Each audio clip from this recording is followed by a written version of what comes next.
ابو ہریرہ رضی اللہ عنہ خود دولت اسلام سے مشرف ہو گئے تھے، تو ان کو فکر ہوئی کہ اپنی بوڑھی ماں کو بھی اس سعادت میں شریک کروں، مگر وہ برابر انکار کرتی رہی۔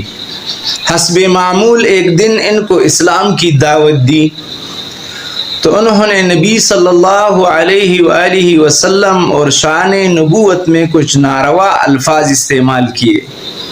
ابو ہریرہ رضی اللہ عنہ نبی صلی اللہ علیہ وآلہ وسلم کی خدمت میں روتے ہوئے حاضر ہوئے اور اپنے ماں کے اسلام قبول کرنے کے لیے طالب دعا ہوئے۔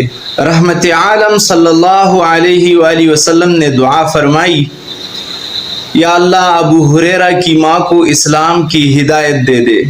واپس ہی ہوئی تو دعا قبول ہو چکی تھی۔